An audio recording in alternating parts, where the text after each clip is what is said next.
Baik, selamat berjumpa kembali para siswa kelas 12, di mana setelah kita membahas tentang globalisasi, ya, kita bisa merasakan dampak globalisasi terhadap masyarakat di sekitar kita. Kita bisa mengetahui, ya, ada sebagian masyarakat menerima pengaruh globalisasi, dan di sisi lain ada masyarakat yang menolak globalisasi dengan cara menjaga jarak supaya tidak terkena pengaruh globalisasi. Toh pada perkembangan akhirnya kita selalu dihadapkan pada suatu pengaruh dari luar, karena sekat-sekat pemisah atau sekat-sekat penutup itu sudah terbuka. Apapun yang terjadi di luar, cepat atau lambat bisa kita rasakan, ya. Ada respon yang positif, ada respon yang negatif. Namun hal demikian kita harus bersikap bijak. Pengaruh globalisasi yang baik, ya, dan bermanfaat bagi kita terima. Pengaruh globalisasi yang kurang baik, kita harus selektif. Nah, inilah sikap bijak kita di dalam menerima pengaruh dari luar. Kita tidak anti pengaruh dari luar, tapi kita juga tidak mudah menerima pengaruh dari luar, ya. Nah, di dalam pembahasan ini, bab 3 ini, kita membahas adanya ketimpangan-ketimpangan yang terjadi di masyarakat. Dalam kehidupan sehari-hari, kita jumpai dengan gamblang sekali, ada sekelompok atau ada kelompok masyarakat tertentu yang belum menikmati hasil pembangunan dengan hidup nyaman. Mereka masih, ya, bekerja keras, ya, di mana ada seorang anak yang harus menjadi pedagang asongan keliling, atau mungkin, ya, menjadi seorang peminta-minta di jalanan terhadap orang-orang kaya dengan mengendarai mobil di jalanan. Nah, ini suatu potret yang tidak seimbang, suatu potret kehidupan yang timpang antara yang kaya dan yang miskin, ya. Dari gambar ini, ya, Anda bisa memiliki penilaian yang konkret yang ada di sekitar kita. Kepada para siswa semua, di dalam pembahasan ini kita akan mempelajari beberapa hal yang akan kita capai di dalam bab ketimpangan sosial ini. Setelah mempelajari ketimpangan sosial ini, peserta didik mampu mendeskripsikan ketimpangan sosial, faktor-faktor yang mempengaruhi ketimpangan sosial secara tepat. Yang kedua, mampu menganalisis bentuk-bentuk ketimpangan sosial. Peserta didik mampu menjelaskan hubungan antara ketimpangan dengan kondisi ketimpangan kemiskinan, ketimpangan pembangunan, ketimpangan kesempatan, ketimpangan budaya dalam masyarakat secara tepat. Yang ketiga, setelah berdiskusi, ya, tentang dampak ketimpangan sosial, peserta didik mampu mengidentifikasi diskriminasi sosial, kecemburuan sosial, monopoli kekuasaan, dan konflik sosial secara tepat. Yang keempat, setelah berdiskusi, peserta didik mampu memahami tentang sikap kritis menghadapi ketimpangan sosial. Dan yang terakhir, setelah melakukan pengamatan, peserta didik mampu memahami ketimpangan sosial dalam mengupayakan sikap kritis dalam kehidupan sehari-hari secara tepat, ya. Nah, di dalam pembahasan ketimpangan ini kita bagi menjadi 4 bahasan. Bahasan yang A, yaitu ketimpangan sosial yang ada di dalam masyarakat. Yang B, bentuk-bentuk ketimpangan sosial. Yang C adalah dampak ketimpangan sosial di dalam masyarakat. Dan D, berbagai sikap kritis dalam menghadapi ketimpangan sosial. Ya. Mari kita bahas satu persatu. Yang A, ketimpangan sosial dalam masyarakat. Ya. Yaitu pengertian dari ketimpangan sosial sendiri, ya. Ketimpangan sosial sendiri itu suatu keadaan, ya. Suatu keadaan yang tidak seimbang, ya. Ketidakkeseimbangan tersebut tampak adanya jarak yang mencolok di antara golongan yang satu dengan golongan yang lain di dalam masyarakat, ya. Nah, ketimpangan sosial yang terjadi dalam masyarakat biasanya berkaitan dengan perbedaan tingkat kesejahteraan hidup atau kualitas hidup itu sendiri. Yang satu merasa nyaman, yang satu merasa menderita, yang satu kaya, yang satu miskin, ya. Yang satu menerima adanya suatu kemudahan, yang lain tidak menerima kemudahan, ya. Adanya suatu kesulitan di dalam aspek kehidupan. Ini kondisi realnya masyarakat, pemahaman tentang ketimpangan sosial, ya. Kemudian yang kedua, faktor-faktor apa saja yang memengaruhi ketimpangan sosial, ya. Ketimpangan sosial dapat disebabkan oleh perbedaan sumber daya alam daerah yang satu dengan daerah yang lain, ya. Daerah yang satu memiliki sumber daya alam yang melimpah, tambang mineral, lahan yang subur dan sebagainya, sementara di daerah lain, ya, memiliki kondisi alam yang masih gersang, miskin atau tidak adanya suatu tambang mineral ataupun, ya, sumber daya alam yang dia miliki hampir tidak ada, ya. Ini mencerminkan suatu kondisi masyarakat yang timpang, ya. Kemudian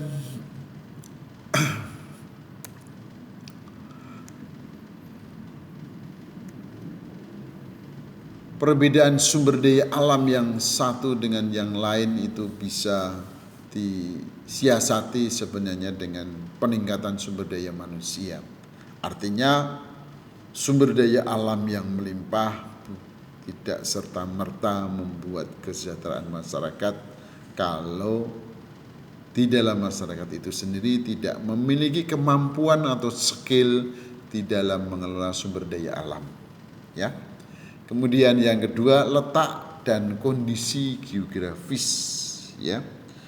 Kondisi geografis, ya, letak yang strategis suatu daerah memungkinkan daerah itu menjadi maju pesat perkembangan ekonomi maupun dalam kehidupan masyarakat, bahkan mobilitas sosial juga tinggi. Tidak aneh apabila suatu daerah yang letaknya strategis akan menguntungkan di bidang-bidang ekonomi maupun bidang-bidang perdagangan, ya. Nah, kondisi geografis begitu pula kondisi geografis yang berpengaruh kepada mata pencarian. Kalau geografisnya yang terkait dengan pertanian, ya, maka menandakan mata pencarian masyarakat di daerah tersebut terkonsentrasi di bidang pertanian.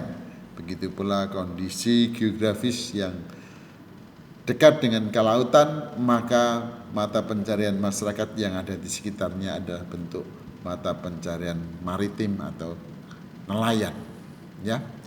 Kemudian yang ketiga atau yang C adalah faktor globalisasi, ya. Seperti yang sudah saya sampaikan kepada Anda, menurut Anthony Giddens, ya, globalisasi ditandai dengan perkembangan ilmu pengetahuan dan teknologi yang modern, ya, dalam kehidupan sehari-hari untuk efisiensi dan efektivitas di dalam memenuhi kebutuhan hidup, ya. Anthony Giddens menggarisbawahi apa itu globalisasi adalah suatu tata cara hidup masyarakat kekinian Jadi masyarakat bisa menggunakan ipteknya, ilmu kemajuan dan perkembangan ilmu pengetahuan dan teknologi untuk mencapai kehidupan yang efisien dan efektif di dalam memenuhi kebutuhan hidupnya supaya tercapai hidup kekinian. Ya. Jadi kondisi yang modern inilah menyebabkan terjadinya ketimpangan yang ada di dalam bidang iptek. Sebagai contoh, adanya perbedaan masyarakat yang bisa mengaplikasikan internet melalui gawe yang canggih. Sementara generasi yang lain, generasi tua, tidak bisa. Ini menunjukkan suatu ketimpangan di dalam bidang ilmu pengetahuan dan teknologi. Kemudian yang keempat yaitu kebijakan publik, ya. Yang dimaksud kebijakan publik di sini adalah keputusan yang dibuat oleh pemerintah untuk mencapai tujuan-tujuan tertentu. Ya, kebijakan itu merupakan suatu keputusan yang dibuat oleh pemerintah di dalam mencapai tujuan-tujuan tertentu, di mana ya kebijakan publik ini mengambil keputusan yang memiliki maksud dan tujuan di dalam perubahan masyarakat. Ya, sebagai contoh, kebijakan pemerintah menaikkan harga BBM. Kenaikan harga BBM tersebut merupakan upaya pemerataan jumlah subsidi BBM, ya, dan mengikuti harga minyak, kenaikan harga BBM secara dunia, ya. Nah, inilah kebijakan publik yang diterapkan yang nanti akan mempengaruhi adanya suatu ketimpangan karena masyarakat yang satu dengan masyarakat yang lain memiliki posisi yang berbeda, ya.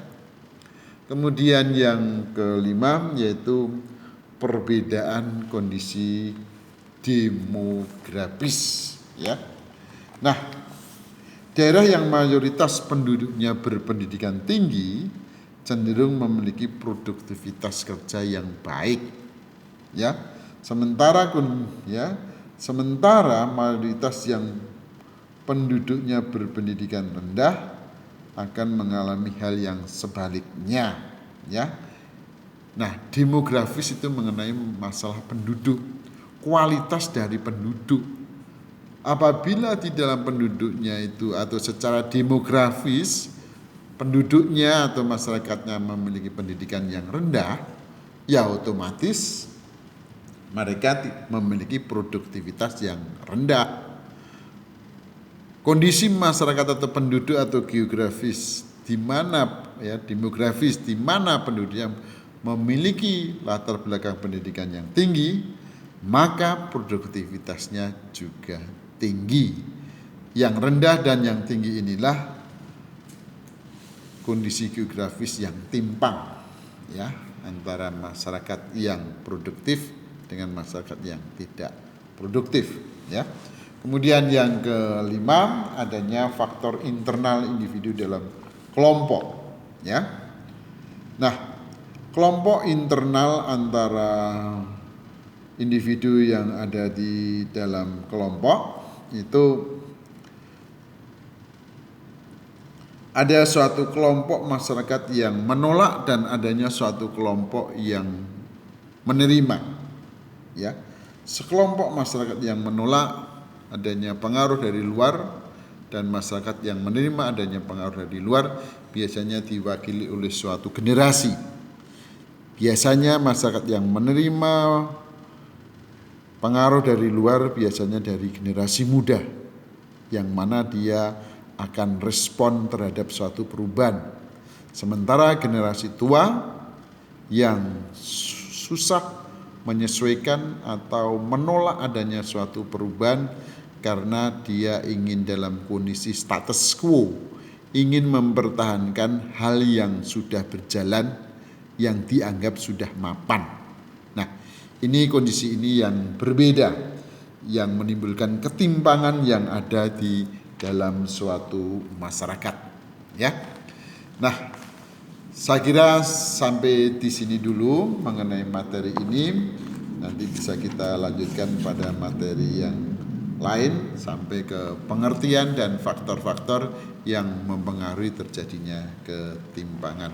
Sampai di sini, tolong untuk materi ini Anda punya catatan ya, sehingga untuk pembelajaran persiapan untuk ulangan semester ganjil. Terima kasih, sampai berjumpa pada pertemuan berikutnya.